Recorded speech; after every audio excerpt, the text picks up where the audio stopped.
Pertanyaan saya Pak, di Indonesia apa Pak pengobatan alaminya Pak? Apa? Saya bangga menceritakan pengobatan ini ketika saya kemarin ceramah ke Malaysia dan Singapura, dan mereka tidak pernah mengenal pengobatan yang dilakukan di Indonesia. Dan saya bangga sekali dengan pengobatan ini. Bapak tahu apa? Kerokan Pak. Dan saya bangga sekali, dan saya yakin tidak ada di Amerika, di Jepang, di Cina, saya yakin nggak ada di kerokan Pak. Dan saya bangga dengan kerokan. Mudah-mudahan tidak dipatenkan oleh Jepang lagi Pak, mudah-mudahan. Dan kerokan luar biasa loh Pak. Mohon maaf, di sini ada yang senang kerokan atau tidak? Ya. Banyak dokter bilang kerokan nggak bagus. Wah, bahaya itu, merusak pori-pori, bikin ketagihan macam-macam. Ini ketahuan dokternya nggak belajar kerok terapi ini ya. Saya ngomong kerokan dulu sebentar ya. Kerokan dulu penting menurut saya ini. Saya jangan sampai hilang nih kebudayaan kita ini. Saya kalau ke luar negeri bangga menceritakan ini. Mudah-mudahan di sini pun juga harus bangga dengan kerokan. Anak saya kalau sakitnya saya kerok. Anak saya kalau sakit itu saya kerok, saya tempelin bawang. Saya lebih senang dengan cara-cara alami.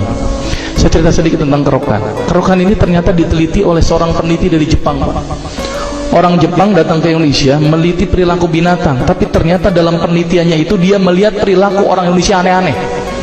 Di Jepang orang gambar tato wajar, tapi orang Indonesia gambar tato tengah bolong hari di punggungnya, kan bingung mereka.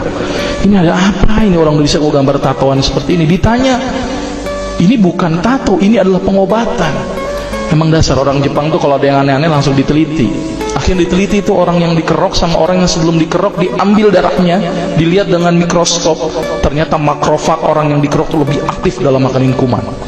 Terus kemudian orang yang dikerok diukur BMR-nya, basal metabolism rate-nya, dilihat dari keringetnya, dari nadinya meningkat apa tidak. Ternyata meningkat Pak. Jadi ternyata orang yang dikerok itu bagus meningkatkan BMR.